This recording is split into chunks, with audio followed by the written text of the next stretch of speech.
This is a numerical from NCERT exemplar and the topic is work power energy. तो बहुत important question है.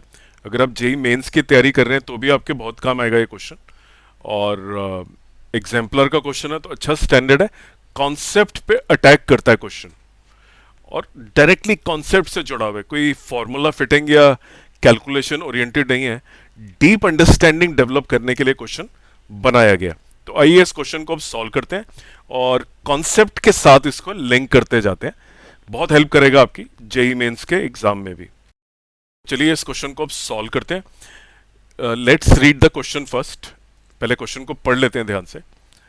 और a block of mass 1 kg, so mass is equal to 1 kg, is pushed up a surface inclined to horizontal at an angle of 30 degree. तो ये मास है 1 kg का और इसको पुश करा जा रहा है by a force of 10 newton. So ये वाली फोर्स 10 न्यूटन दी हुई है और ये पैरेलल टू इंक्लाइन प्लेन है. The angle is 30 degree incline का. ओके तो मैं ये सारा डेटा लिख लेता हूँ जो मैंने यूज़ करना है न्यूमेरिकल्स सॉल्व करने के लिए. The coefficient of friction between the block and the incline. So coefficient of friction is available between the block and the incline, and of course since the block is moving the coefficient of friction has to be kinetic. So point 1, if the block is pushed up by 10 meters, okay, so the displacement of the block, मैं अपना coordinate system यही चुन लेता हूँ. Okay ये मेरा coordinate system है. So my displacement along the inclined plane is equal to 10 meters. Okay, I hope this is making sense to you. If the block is pushed up by 10 meters along the incline, calculate the work done. अब देखिए question मैंने पढ़ लिया है और अगर आप सारे क्वेश्चंस को देखेंगे तो क्वेश्चन में पूछा जा रहा है what is a work done against gravity, work done against friction, increase in potential energy, increase in kinetic energy, work done by the applied force. Applied force is this force, right? देखिए सबसे पहले आप ये समझ लीजिए जो concept आपको लगाना होता है वर्क डन के क्वेश्चन में जो बहुत इंपॉर्टेंट है. व्हेन टू और more forces act on an object, the net work done on the object is the sum of works done by the individual force. मान लीजिए आपके पास एक ब्लॉक है, राइट और उसके ऊपर मल्टीपल फोर्सेस लग रही हैं. Force 1, force 2, force 3 and these are the angles which they are making. अगर आप बोलते हैं what is the total work और मान लीजिए इसकी डिस्प्लेसमेंट हो जाती है इन सारी फोर्सेस की वजह से, it turns out to be 10 metres. ये मैं एक हॉरिजॉन्टल प्लेन पे बात कर रहा हूँ. अलग अलग एंगल दे रखे हैं. मान लीजिए F1 का एंगल जो है दैट इज 45 डिग्रीज, जो F2 का एंगल है that is 30 degree and F3 का जो एंगल है that is 60 degree. Question is what is the total work done by the different forces. देखिए टोटल वर्क डन जो होता है it is sum of the individual forces. जो work done individual force ने करा W1, W2 और W3, right, this is the work done by F1, this is the work done by F2, this is the work done by F3, right? These are the three works which will be done. तो इसको calculate कर लेते हैं. देखिए the work done is F dot S, sigma लिख रहा हूँ मैं, which is F S cos theta का sigma. Now we know different angles. So let's say the first force is magnitude इसका ले लेते हैं हम कुछ भी, मान लीजिए तो angles हैं. The angles are written and there is a magnitude of say F1 is given by 5 newtons, this is 10 newton and this is 15 newton. So F1 is 5 into cos of 45 degrees, right, 5 of 45 degree plus F2 which is 10 newtons into cos of 30 degree and F3 which is 15 newton into cos of 60 degree, right? So ये आप ध्यान से देखिए कि different forces are being applied at different angles and the total work done by individual forces is being calculated. Her force अपना अपना काम करती है, तो जब भी आप वर्क डन का न्यूमेरिकल करें तो हमेशा फोर्स को आइसोलेशन में देखें और देखें उसने कितना काम करा है, राइट, या उसके अगेंस्ट कितना काम हुआ है। अब हम बात करते हैं क्वेश्चन नंबर 1 की। तो उम्मीद करता हूं ये आपको समझ में आ गया कि हमें वर्क डन निकालने के लिए हर फोर्स को अलग लेना है और हर फोर्स का वर्क डन निकालना है और फिर सारे वर्क डन्स को ऐड करना है, या जो भी सवाल पूछा हुआ है। अगर एक पर्टिकुलर फोर्स के द्वारा वर्क डन निकालने को बोला गया तो उसका वर्क डन आप निकाल सकते हैं इंडिविजुअली। अब बात करते हैं work done against gravity, right. तो जनरली क्या होता है क्वेश्चन के अंदर कि आप ग्रेविटी आपकी हमेशा नीचे की तरफ लगती है, right. So your weight is acting downward, आप बॉडी को फोर्स एफ लगा के ऊपर खींचते हैं, बॉडी मतलब अपवर्ड जाती है, राइट, अपवर्ड। अगर आप ध्यान से देखेंगे तो इस केस में the body is going upward D, the displacement is upward and the force of gravity is downward, right. इसका मतलब theta which is the angle between the force and the displacement is 180 degree. इसीलिए लिखा है work done against gravity. Against का मतलब है the angle is reverse. जैसे work done against friction भी अगर आप बात करें, this is your force, this is your friction, right, mu mg. When you apply this force which is equal to this, right, तो नेट फोर्स तो zero हो जाएगी। खैर अगर हम इसके बराबर ही फोर्स लगा देंगे और ये काइनेटिक फ्रिक्शन है मान लीजिए, then the work done is F S cos 180. The reason is it is a work done against friction, right. mu mg इस डायरेक्शन में और डिस्प्लेसमेंट इस डायरेक्शन में, तो अगेंस्ट का ऑटोमेटिकली मतलब है कि both are in opposite direction. अब ध्यान से देखें कि हमें वर्क डन के फॉर्मूले के अंदर जो डिस्प्लेसमेंट है वो किस एक्सिस में चाहिए। अगर मैं बहुत कॉमन सेंस यूज करूं, my weight is 1 kg, right.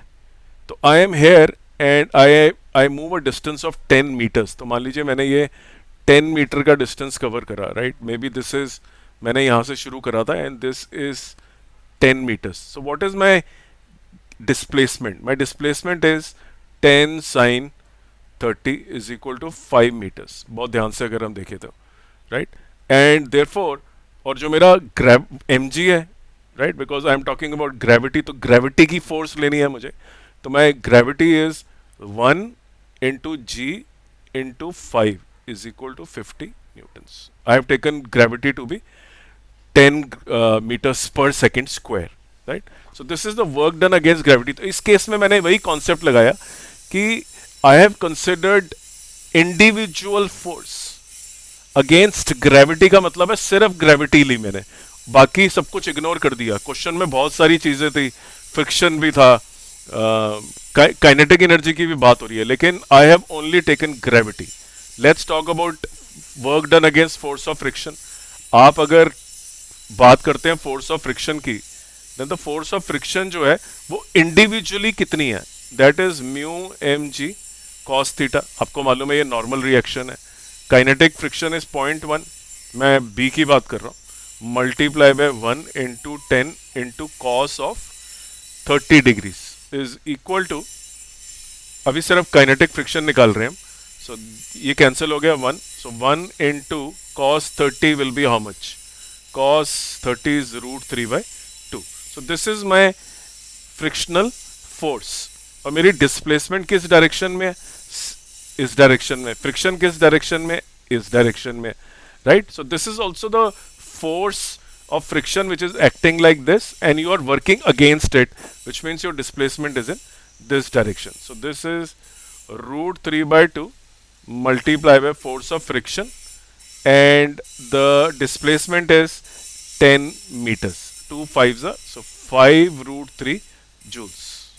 Very importantly, right? I hope this is making sense. समझ में आ रहा है, उम्मीद करता हूं आप लोगों को, कि जिस फोर्स का वर्क डन निकालना है सिर्फ उसी को लेना है आपको. ट्रिक सिर्फ ये कि आप एंगल में केयरफुल रहें, राइट? वो अगेंस्ट वर्ड आप देख के थीटा 180 डाल सकते हैं. इंक्रीज इन पोटेंशियल एनर्जी, अभी हम बात कर रहे थे वर्क डन की, अब वर्क आ गया।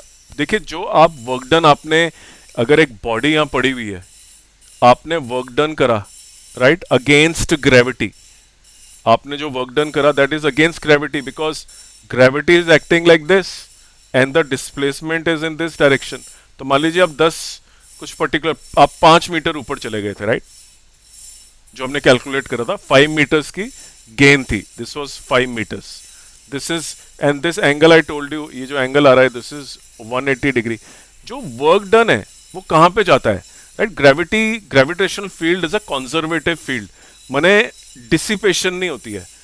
डिसिपेशन का मतलब होता है वेस्टेज राइट। आपने जो वर्क डन करा वो डिसिपेट नहीं होगा, क्योंकि डिसिपेशन होती है फ्रिक्शन में, वेस्ट हो जाता है वर्क डन। तो जो भी हमने वर्क डन निकाला √3/2 की मदद से, ये वाला वर्क डन, फ्रिक्शन वाला जो वर्क डन है, this is wasted work, this is wasted energy right. So हमें ध्यान रखना पड़ता है कि अब वो बोल रहा है इंक्रीज इन पोटेंशियल एनर्जी, तो कौन बढ़ाएगा पोटेंशियल एनर्जी? जो भी आपने वर्क डन करा एक कंजर्वेटिव फील्ड में। देखिए कंजर्वेटिव फील्ड के अंदर whatever is the work gets converted into potential energy और काइनेटिक एनर्जी, कन्वर्जन हो जाती है, ट्रांसफॉर्मेशन हो जाती है उसकी। तो अगर आपने ग्रेविटी के अगेंस्ट जो काम निकाला था शुरू में, whatever we calculated against the gravity right, ये हमने निकाला था शुरू में, this came out to be how much, 5 GH निकाला था हमने। I think we calculated this to be 50 joules right, हमने इसको 50 जूल्स निकाला था।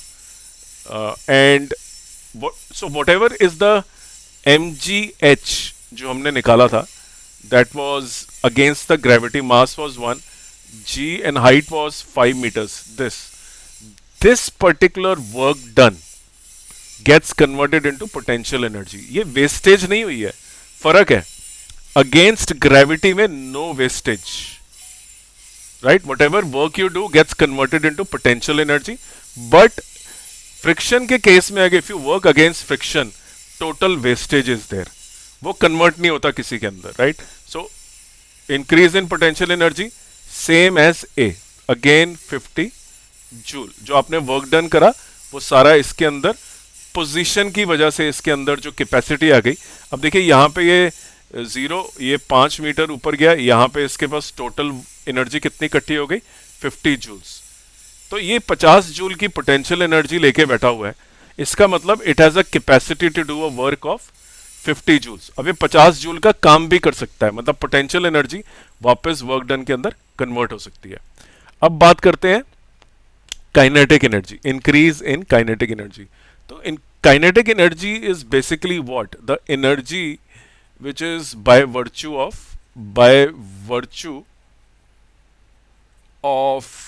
motion,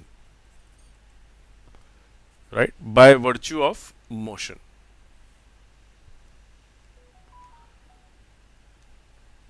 ये बेसिकली अगर आप देखेंगे, this is the applied force, this is the friction mu mg cos theta, और जो वेट का कंपोनेंट डाउनवर्ड है that is mg sin theta.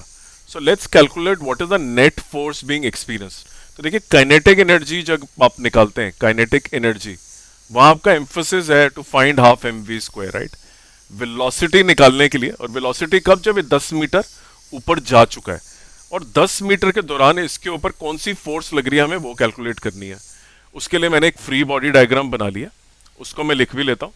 My net force which will be ma into a is equal to 10 minus mg sin theta minus mu mg cos theta is equal to 10 minus 1 into 10 into sine of 30, which is 1/2, minus 0.1 into 10 into 1 into cos of 30, which is √3/2. So this is basically 10 minus 5 minus 2 5s are, this is 0.5 into √3 is equal to 5 minus 0.5 into 8.66 and into 0.5 basically, right? So √3 sorry, root 3 is 1.732.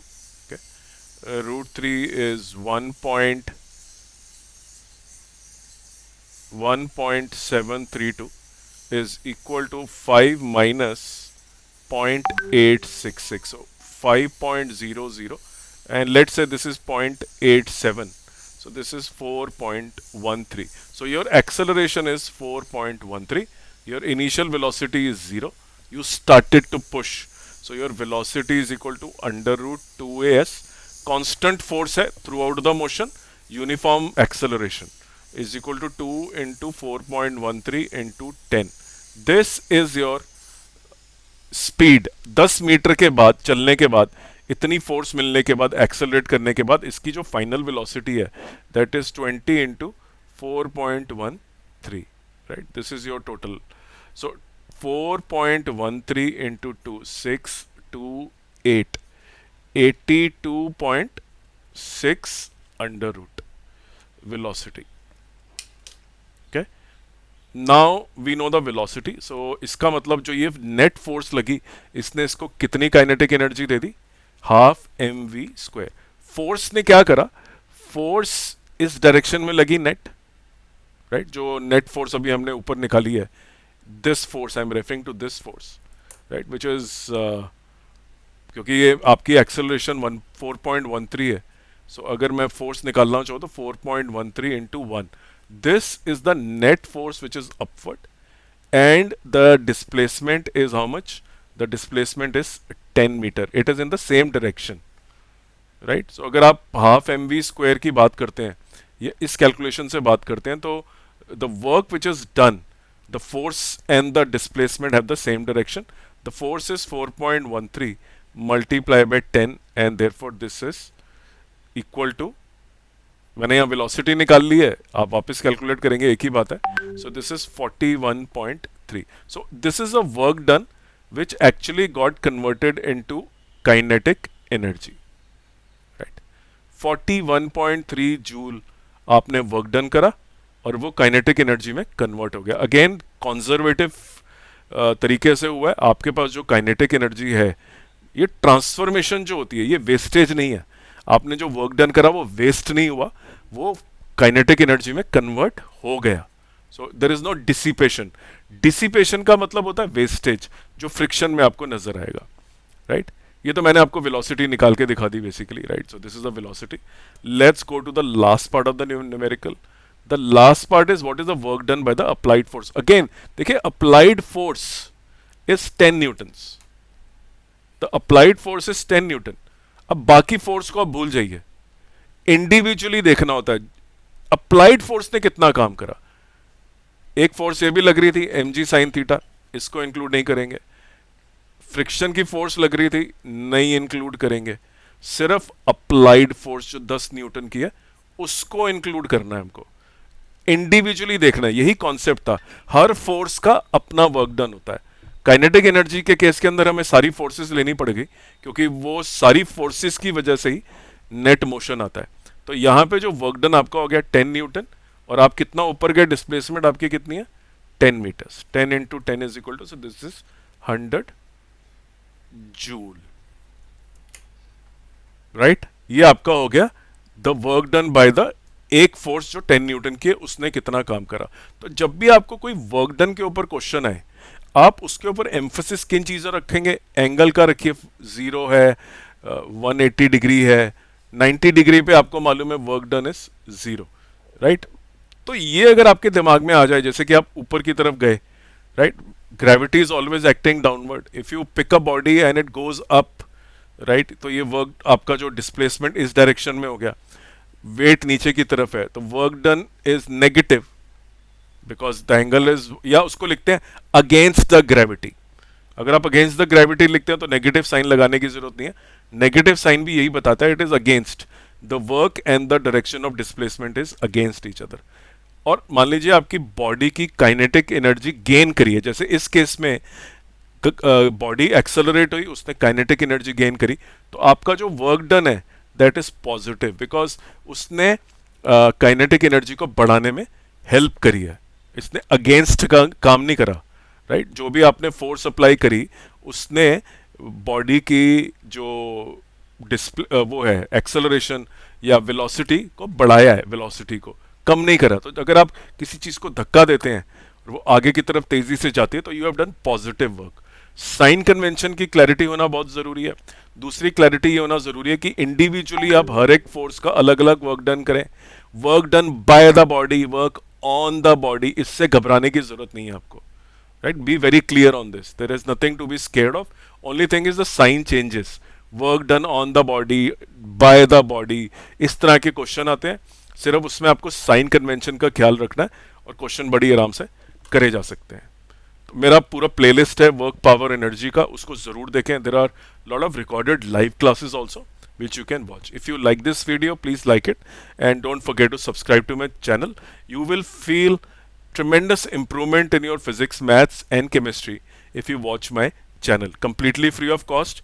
कहीं भी जाने की जरूरत नहीं, मैं आपको किसी भी तरह की ट्रिक नहीं दिखाऊंगा आपको इम्प्रेस करने के लिए, क्योंकि मेरे को लगता है कि अगर आपको कोई सिखा रहा है that is the biggest service being done to you.